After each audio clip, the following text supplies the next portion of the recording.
أعوذ بالله من الشيطان الرجيم.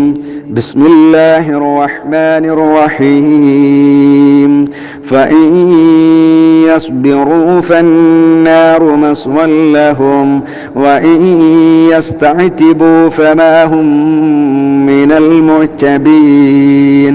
وقيضنا لهم قرناء فزينوا لهم ما بين أيديهم وما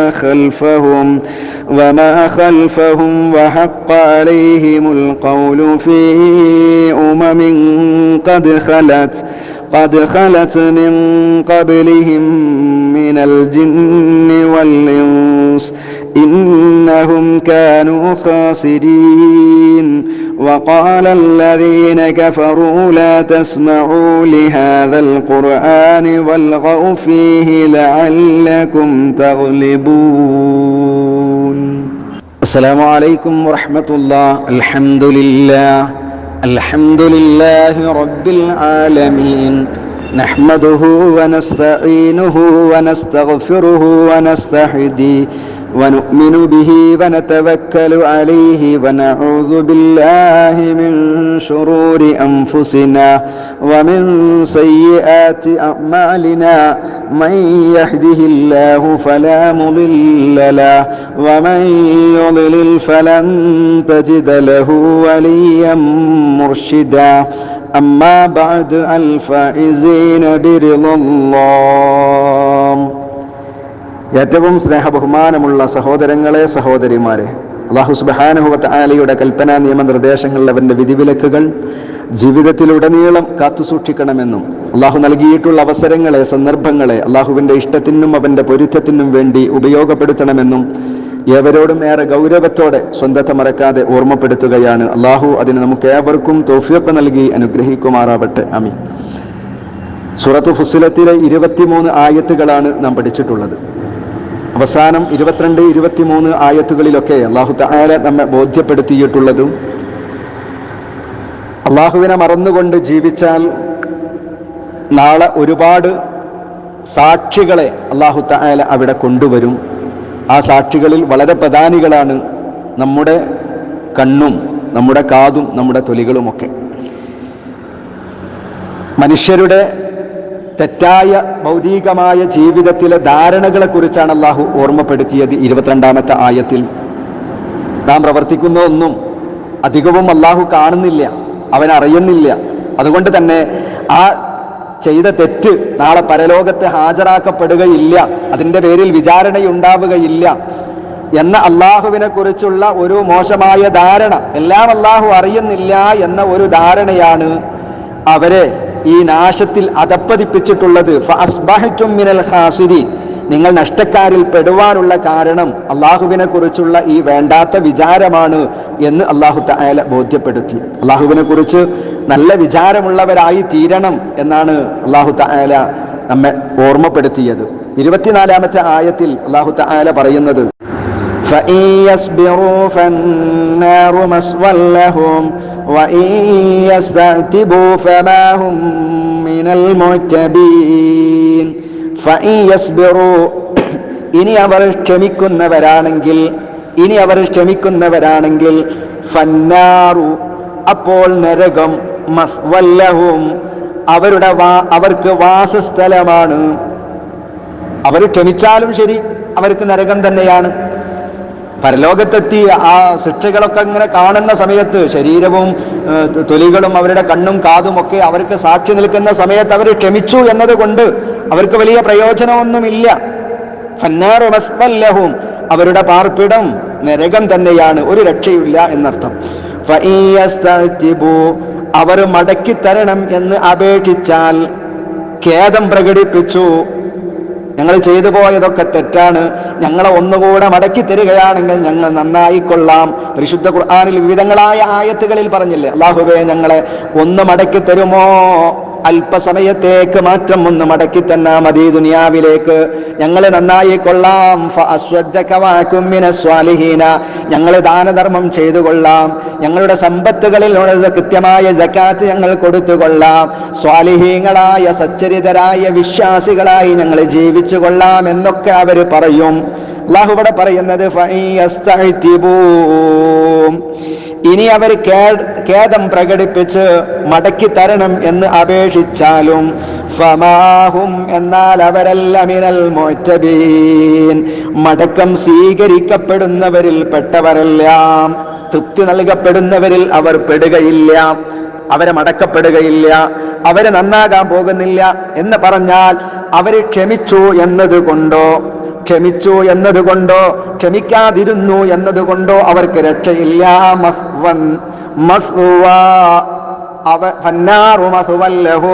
അവരുടെ പാർപ്പിടം, അവരുടെ മടക്കസ്ഥലം അത് നരകം തന്നെയാണ്. അവരിനി ഖേദിച്ച് മടങ്ങി എന്നതുകൊണ്ടോ ക്ഷമിച്ചു എന്നതുകൊണ്ടോ ഒന്നും അവർക്ക് ഒരു രക്ഷയും ഇല്ല.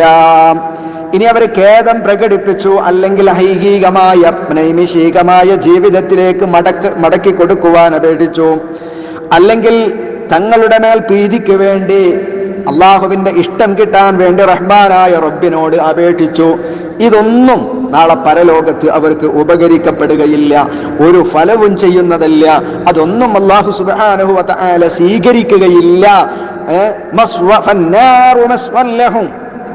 ഒന്നും അവിടെ പ്രയോജനപ്പെടുകയില്ല, നരകം തന്നെയാണ് അവരുടെ പാർപ്പിടം എന്നാണ് അല്ലാഹു സുബ്ഹാനഹു വ തആല 24-ാമത്തെ ആയത്തിൽ ബോധ്യപ്പെടുത്തുന്നത്. وَقَيَّضْنَا لَهُمْ قُرَنَاءَ فَزَيَّنُوا لَهُم مَّا بَيْنَ أَيْدِيهِمْ وَمَا خَلْفَهُمْ وحق عليهم القول في أمم قد خلت من قبلهم من الجن والإنس إنهم كانوا خاسرين. وقيضنا لهم അവർക്ക് നാം നിശ്ചയിച്ചു കൊടുത്തിരിക്കുന്നു. ഖയ്യള നാം നിശ്ചയിച്ചു കൊടുത്തു, നാം ഖയ്യള നിശ്ചയിച്ചു, ലഹും അവർക്ക് ചില തുണകളെ അല്ലെങ്കിൽ ചില കൂട്ടാളികളെ. വഖയ്യദ്നാ ലഹും ഖുറനാ അവർക്ക് ചില കൂട്ടാളികളെ നാം നിശ്ചയിച്ചു കൊടുത്തിരിക്കുന്നു. ഫസയ്യനു എന്നിട്ടവർ അലങ്കാരമാക്കി അല്ലെങ്കിൽ ഭംഗിയാക്കി കാണിച്ചു കൊടുത്തു, ലഹും അവർക്ക് സയ്യന ഭംഗിയാക്കി, സയ്യനു എന്നിട്ടവർ ഭംഗിയാക്കി, മഅബൈന ഐദീഹിം അവരുടെ മുമ്പിലുള്ളതിനെ, വമാ ഖൽഫഹും അവരുടെ പിമ്പിലുള്ളതിനെയും. മഅബൈന ഐദീഹിം വമാ ഖൽഫഹും അവരുടെ മുമ്പിലുള്ളതിനെയും അവരുടെ പിമ്പിലുള്ളതിനെയും അവർ അലങ്കാരമാക്കി ഭംഗിയാക്കി കാണിച്ചു. വഹഖ അലൈഹിം അവരുടെ മേൽ സ്ഥിരപ്പെടുകയും ചെയ്തു, അൽ ഖൗലു വാക്ക്, ഹഖ സ്ഥിരപ്പെട്ടു, അലൈഹിം അവരുടെ മേൽ, അൽ ഖൗലു വാക്ക്, ഫി ഉമമിൻ സമുദായങ്ങളുടെ കൂട്ടത്തിൽ, സമുദായം, ഫി ഉമമിൻ സമുദായങ്ങളിൽ, ഖദ് ഖലത്ത് കഴിഞ്ഞുപോയിട്ടുള്ള, മിൻ ഖബലിഹിം അവർക്ക് മുമ്പ്, മിൻ ഖബലിഹിം അവർക്ക് മുമ്പ്, മിനൽ ജിന്നി ജിന്നുകളിൽ നിന്ന്, വൽ ഇൻസി മനുഷ്യരിൽ നിന്നും, ഇന്നഹും കാനൂ നിശ്ചയം അവരായിരുന്നു, ഖാസിരീന നഷ്ടക്കാരിൽ പെട്ടവർ ആയിരുന്നു എന്നാണ് ഇതിന്റെ ആയത്തിന്റെ പദാർത്ഥം. وَقَيَّضْنَا لَهُمْ قُرَنَاءَ فَزَيَّنُوا لَهُم مَّا بَيْنَ أَيْدِيهِمْ وَمَا خَلْفَهُمْ നാം അവർക്ക് ചില കൂട്ടാളികളെ നിശ്ചയിച്ചു, എന്നിട്ട് അവർ അവരുടെ മുമ്പിലുള്ളതും പിമ്പിലുള്ളതും അവർക്ക് ഭംഗിയാക്കി കാണിച്ചു കൊടുത്തു. وحق عليهم القول في أمم قد خلت من قبلهم من الجن والإنس ജിന്നുകളിൽ നിന്നും മനുഷ്യരിൽ നിന്നും തങ്ങളുടെ മുമ്പ് കഴിഞ്ഞു പോയിട്ടുള്ള സമുദായങ്ങളുടെ കൂട്ടത്തിൽ അവരുടെ മേൽ ശിക്ഷയുടെ വാക്ക് യഥാർത്ഥമായി സ്ഥിരപ്പെടുകയും ചെയ്തു. ഇന്നഹും കാനൂ ഖാസിരീൻ നിശ്ചയമായും അവർ നഷ്ടക്കാരിൽ പെട്ടവരായിരുന്നു. അല്ലാഹു തആല ഈ ആയത്തിലൂടെ നമ്മെ ബോധ്യപ്പെടുത്തുന്നത് ചീത്തയായ കൂട്ടുകെട്ടുകളും ചീത്തയായ സഹവാസങ്ങളും കാരണത്താൽ മനുഷ്യൻ നന്നാകുവാനും ചീത്തയാകുവാനും ഇടവരും എന്ന ഓർമ്മപ്പെടുത്തലാണ്. നല്ല കൂട്ടുകാരെ തിരഞ്ഞെടുക്കണമെന്ന് പ്രവാചകൻ തിരുമേനി സ്വല്ലല്ലാഹു അലൈഹി വസല്ലമ പറയാനുള്ള കാരണം അതാണ്. നമ്മുടെ മക്കളുടെ കൂട്ടുകാർ ആരാണ് എന്ന് ഓരോ രക്ഷിതാക്കളും അറിയണം. നമ്മുടെ മകളുടെ കൂട്ടുകാർ ആരാണ്? നല്ല കൂട്ടുകാരെ തിരഞ്ഞെടുക്കാൻ നമ്മുടെ പ്രിയപ്പെട്ട മക്കളെ നാം ഉത്ബോധിപ്പിക്കണം. ചീത്തയായ കൂട്ടുകെട്ടുകൾ അവരെ ചീത്തയിലേക്ക് കൊണ്ടുപോകും. എന്നാൽ നല്ല കൂട്ടുകെട്ടാണെങ്കിൽ തൗഹീദുള്ള, നിസ്കാരമുള്ള, അള്ളാഹുവിനെ ഭയപ്പെടുന്ന നല്ല ആളുകളുമായിട്ടാണ് ഒരാൾ കൂട്ടുകൂടുന്നതെങ്കിൽ ആ കൂട്ടുകെട്ട്, ആ വിശ്വാസവും അവന്റെ പ്രവർത്തനങ്ങളും ഇവനെയും ബാധിക്കും. മറിച്ച് ചീത്ത കൂട്ടുകെട്ടാണ് ഒരു കള്ളുകുടിയനുമായി, എന്നും പലിശയുമായി ബന്ധപ്പെടുന്ന, കളവുകൾ പറയുന്ന, അള്ളാഹുവിനെ കുറിച്ച് മോശമായി സംസാരിക്കുന്ന ആളാണ് ഒരു മനുഷ്യന്റെ കൂട്ടുകാരെങ്കിൽ അവന്റെ വിശ്വാസത്തിലേക്കും അവന്റെ ആദർശത്തിലേക്കും ഈ കൂട്ടുകാരന്റെ ആദർശങ്ങൾ കടന്നു വരും. അതുകൊണ്ട് അള്ളാഹുവിന്റെ റസൂല് പറഞ്ഞത്, അൽ മർഉ അലാ ദീനി ഖലീലി ഫൽയൻദുർ അഹദുകും മൻ യുഖാലിൽ. മനുഷ്യൻ അവന്റെ ചങ്ങാതിയുടെ മതത്തിലായിരിക്കും നിലകൊള്ളുക. അതുകൊണ്ട് നിങ്ങളിൽ ഓരോരുത്തരും ആരോടാണ് ഞാൻ ചങ്ങാത്തം സ്വീകരിക്കേണ്ടത് എന്ന് നോക്കിക്കൊള്ളട്ടെ എന്ന് മഹാനായ നബി സല്ലല്ലാഹു അലൈഹി വസല്ലം തങ്ങൾ വളരെ കൃത്യമായി നമുക്ക് പഠിപ്പിച്ചു തന്നിട്ടുള്ളത്. അപ്പൊ ഈ ആയത്തുകളിലും അല്ലാഹു സുബ്ഹാനഹു വ തആല അതാണ് ബോധ്യപ്പെടുത്തിയിട്ടുള്ളത്. وقال الذين كفروا لا تسمعوا لهذا القرآن والغوا فيه لعلكم تغلبون. وقال الذين كفروا അവിശ്വസിച്ചവർ പറയുകയാണ്, ലാ തസ്മഊ, നിങ്ങൾ കേൾക്കരുത്, നിങ്ങൾ ചെവി കൊടുത്തു പോകരുത്, ലിഹാദൽ ഖുർആൻ, ഈ ഖുർആനിലേക്ക്, ഈ ഖുർആനിന്റെ വചനങ്ങളിലേക്ക് നിങ്ങൾ ചെവി കൊടുക്കരുത് എന്ന് അവിശ്വാസികൾ പറഞ്ഞു. മാത്രമല്ല വൽഗൗ ഫീഹി, അതിൽ നിങ്ങൾ ഒച്ചപ്പാടുണ്ടാക്കണം, തിരക്ക് കൂട്ടുകയും ചെയ്യണം. പരിശുദ്ധ ഖുർആൻ ഓതുമ്പോ മുഹമ്മദ് നബി സല്ലല്ലാഹു അലൈഹി വസല്ലമ പരിശുദ്ധമായ ഖുർആനിന്റെ ആയത്തുകൾ ഓതിയാൽ നിങ്ങളത് കേൾക്കാൻ പാടില്ല. ഇനി അഥവാ അത് കേൾക്കുകയാണെങ്കിൽ തന്നെ വൽഗൗ ഫീഹി, നിങ്ങൾ അവിടെ വെച്ച് ബഹളം കൂട്ടി ഒച്ചപ്പാടുണ്ടാക്കുകയാണ് വേണ്ടത്. എന്നാൽ ലഅല്ലകും തഗ്ലിബൂൻ, ലഅല്ലകും നിങ്ങളായേക്കാം, തഗ്ലിബൂന മികച്ചു നിൽക്കുന്നവർ, ജയിച്ചു നിൽക്കുന്നവർ ആയേക്കാം എന്ന് അവിശ്വാസികൾ പറയും എന്നാണ് അല്ലാഹു തആല പറയുന്നത്. ഒരുപാട് തെളിവുകൾ, വ്യക്തമായിരിക്കുന്ന ന്യായങ്ങൾ നബി സല്ലല്ലാഹു അലൈഹി വസല്ലമ നിരത്തി. പക്ഷെ അവർ സ്വീകരിച്ചില്ല. നബി സല്ലല്ലാഹു അലൈഹി വസല്ലമ തങ്ങളെ ധാരാളം മർദ്ദിപ്പിച്ചു, ബഹിഷ്കരിച്ചു, പീഡിപ്പിച്ചു. അള്ളാഹുവിന്റെ റസൂല് സ്വന്തം നാട് പോലും വിട്ടുകൊണ്ട് പോകേണ്ട സാഹചര്യങ്ങൾ ഉണ്ടായി.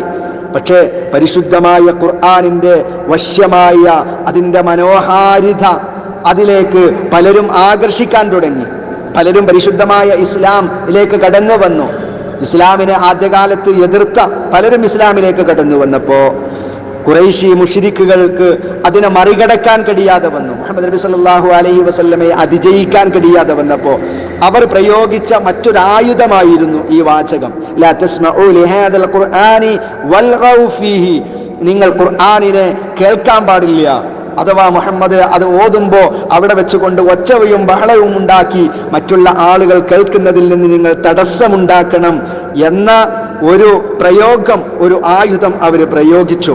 പരിശുദ്ധ ഖുർആൻ ഓതി കേൾപ്പിക്കപ്പെടുമ്പോൾ അനാവശ്യമായിരിക്കുന്ന സംസാരങ്ങൾ, ചൂളം വിളികളും കൈമുട്ടുകളും ശബ്ദകോലാഹലങ്ങൾ, ബഹളമുണ്ടാക്കി മറ്റുള്ള ആളുകൾക്ക് കേൾക്കാൻ സാധ്യമാകാത്ത ഒരു സാഹചര്യം ഉണ്ടാക്കണം എന്നാണ് അവിശ്വാസികളാകുന്ന ആളുകൾ പറഞ്ഞത്. പക്ഷേ അല്ലാഹു സുബ്ഹാനഹു വ തആല ഖുർആനിന്റെ അമാനുഷികമായ അതിൻ്റെ സ്വാധീന ശക്തിയെ വെല്ലുവാൻ, അതിനെ പരാജയപ്പെടുത്തുവാൻ അവർക്ക് കഴിഞ്ഞില്ല എന്ന് അല്ലാഹു സുബ്ഹാനഹു വ തആല വളരെ കൃത്യമായി നമ്മെ ബോധ്യപ്പെടുത്തുന്നുമുണ്ട്. പ്രിയപ്പെട്ട സഹോദരങ്ങളെ, ഈ ഒരു സാഹചര്യം ഇന്നും നമുക്ക് കാണാം. പരിശുദ്ധമായിരിക്കുന്ന ഖുർആൻ അല്ലാഹു ഇന്നതാ പറഞ്ഞത്, അള്ളാഹുവിനെ മാത്രം ആരാധിക്കണം, അവനോട് മാത്രം ഇസ്തിആസ ചെയ്യണം, ആരാധന റഹ്മാനായ റബ്ബിനെ മാത്രമേ പാടുള്ളൂ എന്ന് പറയാൻ ആരെങ്കിലും ഒരു പരിപാടി വെച്ചാൽ, ഒരു പ്രഭാഷണം വെച്ചാൽ, ഒരു സദസ്സ് സംഘടിപ്പിച്ചാൽ അവിടെ വെച്ചും ഇതേ വർത്തമാനം പറയുന്ന ആളുകളെ അന്നും ഉണ്ടായിട്ടുണ്ട്. ആ അബൂജാഹിലിന്റെയും മുത്തുബത്തിന്റെ ഷൈബത്തിന്റെയും ഒക്കെ ആ ഖുറൈശി പ്രമുഖരുടെ പിൻതലമുറക്കാർ ഇന്നും നമുക്കുണ്ട്. ലാ തസ്മഉ ലിഹാദൽ ഖുർആൻ, അള്ളാഹിനോട് മാത്രം തേടണമെന്ന പ്രവാചകന്മാരുടെ ഈ വാക്ക്, അള്ളാന്റെ വാക്ക്, അത് കേൾക്കരുത് കേട്ടോ. അവർ ദുർവ്യാഖ്യാനിക്കുന്നവരാണ്, അവർ പുത്തൻവാദികളാണ്, അവർ റസൂലുള്ളാഹിനെ സ്നേഹിക്കാത്തവരാണ്, അവർ മുഅ്ജിസത്ത് കറാമത്ത് നിഷേധികളാണ്. അതുകൊണ്ട് ലാ തസ്മഉ ലിഹാദൽ ഖുർആൻ, പരിശുദ്ധമായിരിക്കുന്ന ഖുർആൻ കേൾക്കരുത് എന്ന് പറയുന്ന ആളുകളെ ഇന്നും കാണാം. വൽഗൗ ഫീഹി, അതേ പ്രകാരം ആ പരിശുദ്ധ ഖുർആൻ നിന്റെ വാചകങ്ങൾ ഓതി ജനങ്ങളെ ഉത്ബുദ്ധരാക്കുമ്പോൾ, തൗഹീദിലേക്ക് ക്ഷണിക്കുമ്പോൾ അവിടെ ഒച്ചയും ബഹളവും ഉണ്ടാക്കി ആ പരിപാടികളെ അലങ്കോലപ്പെടുത്തുന്ന ആളുകളെയും ഇന്നും നമുക്ക് കാണാവുന്നതാണ്. പക്ഷേ ആ ധാരണകളൊക്കെ മിഥ്യാധാരണകളാണ്. ആ ധാരണകൾ മോശമായ ധാരണയാണ്. അത്തരം ആളുകളുടെ എല്ലാ കുതന്ത്രങ്ങളെയും പരാജയപ്പെടുത്തുക തന്നെ ചെയ്യും എന്നാണ് അല്ലാഹു സുബ്ഹാനഹു വ തആല ബോധ്യപ്പെടുത്തുന്നത്. അല്ലാഹു തആല അവന്റെ കൽപ്പനകളും നിയമനിർദ്ദേശങ്ങളും വിധിവിലക്കുകളും ജീവിതത്തിൽ പാലിച്ച് യഥാർത്ഥ മുത്തഖീങ്ങളായി ഖുർആനിന്റെ ആദർശം അനുസരിച്ചുകൊണ്ട് ജീവിക്കുവാൻ നമുക്ക് ഏവർക്കും റഹ്മാനായ റബ്ബ് തൗഫീഖ് നൽകുമാറാവട്ടെ. അസ്സലാമു അലൈക്കും വറഹ്മത്തുള്ളാഹി വബറകാതുഹു.